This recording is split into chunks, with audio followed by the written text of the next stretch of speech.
Hello, and thank you so much for inviting me to speak to you all today. I would like to especially thank Turning Point USA and Colorado Christian University for making this event possible, especially in the face of recent hardships. I am thankful there are still great American organizations promoting conservative values and, more importantly, striving to serve the Lord in all that you do. I spent much of my time in college in what must seem like to most people a very strange way. I did not spend my time drinking or partying, nor did I spend all of my time locked in the library.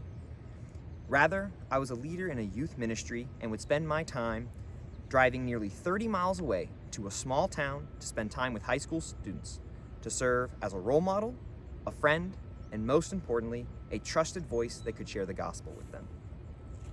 I coached tennis, I played basketball, cooked casseroles, and did whatever else that I could to try to be a positive influence on these high schoolers' lives. These young men and I had conversations about college, about drugs, about depression and anxiety, about how to respect women, and how to live in a manner worthy of the gospel. Through all the blood, sweat, and tears, I learned how to love, how to serve, and most importantly, that God's grace is irreplaceable.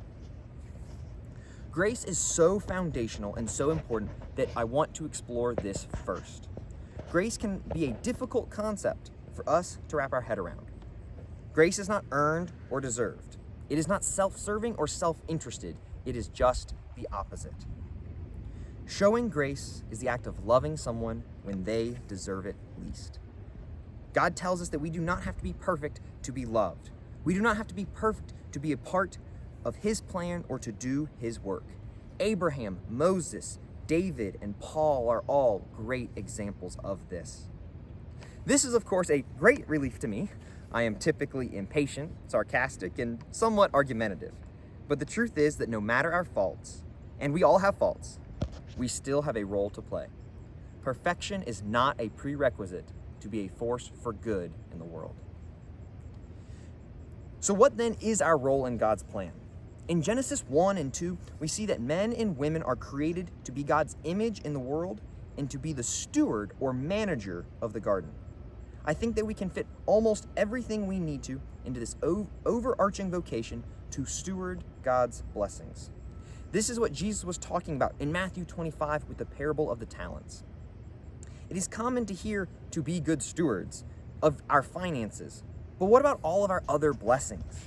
Whatever your career, you are managing something.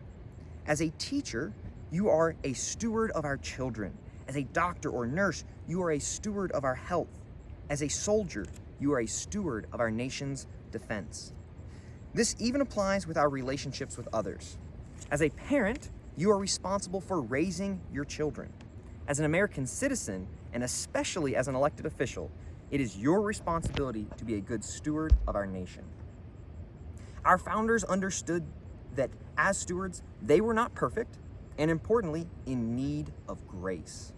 Grace is required for there to be freedom, because without grace, we would never be able to make a mistake. In fact, we read in the very first line of our very own Constitution, "We the people, in order to form a more perfect union." Our founders understood that they were not perfect, nor they were creating a perfect country. Rather, that we should always be striving to form a better union, one with a better system to distribute justice, one that cares for its children better, one with greater opportunity, one with greater individual liberties. The most obvious and practical execution of this principle can be seen in the very amendments to our Constitution. We recognized that slavery was among the gravest of sins, so we abolished it. We recognized that all of our citizens, regardless of gender or race, have the right to vote. We recognized that liberties, like the freedom of speech and freedom to worship freely, must be explicitly defended. It is by continuously improving that we can hope to be better stewards of our nation than generations past. So how will we steward these United States of America? Will we allow our schools to be places where our children's minds are simply filled like buckets, often with politically charged rhetoric? Will we allow our defenses to falter and our country's heroes to be tossed away like the spent waste of an ungrateful nation? Will we allow for opportunities to be crushed by socialism and be victims of the prophetic words of Alexis de Tocqueville, who said, "They want equality in freedom, and if they cannot have it, equality in slavery." Will we allow our constitutional liberties of speech, of faith, and to bear arms degrade until our only guarantee is to not be offended? These are all mistakes that our country has begun to make, not mistakes we have to continue to make. De Tocqueville also said, "In America, it is religion that leads to enlightenment, and observance to divine laws, which lead men to liberty." The correct way forward is, of course, a narrow and difficult one, but one that conservatives provide an outline for. Easy is not a Christian value, nor an American one. We must recognize that living according to laws is a good and holy calling. We must always support a strong national defense, lest we risk foreign powers controlling our destiny.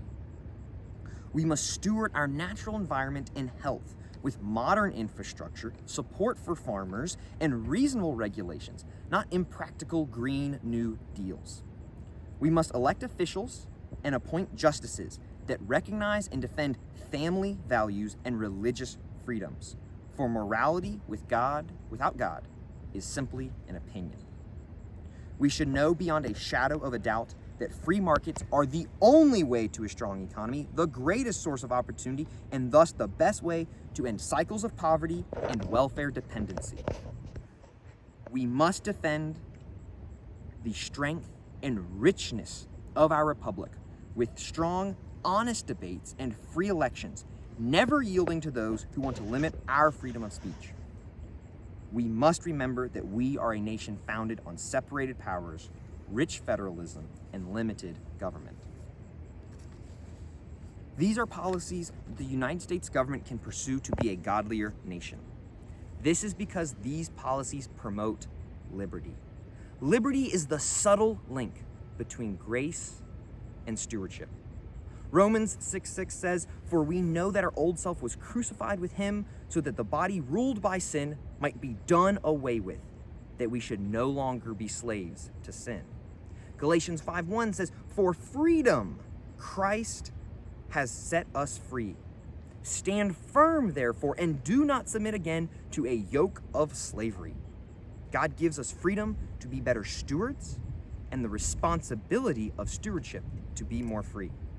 For without liberty, we can only be as good as our government, and we can never rise to become a more perfect union.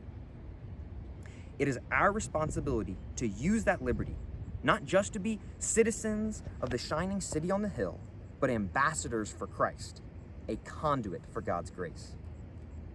When I was in church in high school, I got to know a man who served in the occupation of Berlin after World War II, whose name was David Snyder. He was often caught using phrases like time, precious time, and we ought to just love everyone. David once shared a story with me of something his commanding officer once told them. The CO told him that Germany had done terrible things, but the civilians had been through a lot. He said, "You are going to treat them better because you are an American." Here, David got to be a champion for liberty, a good steward of God's people, and a conduit for God's grace. Whether through youth ministry, through rebuilding nations, parenting, or just caring for your neighbor, this is our calling of stewardship as individuals and as a nation to continue to share the grace shed on us. Nearly 250 years after our Declaration of Independence, let us declare that by the grace of God, we will continue to form a more perfect union, so that these United States would be a place of liberty for all here and a beacon of hope to all mankind. In the words of Thomas Jefferson, and for the support of this declaration, with a firm reliance on the protection of divine providence, we mutually pledge to each other our lives, our fortunes, and our sacred honor. God bless you, and God bless the United States of America.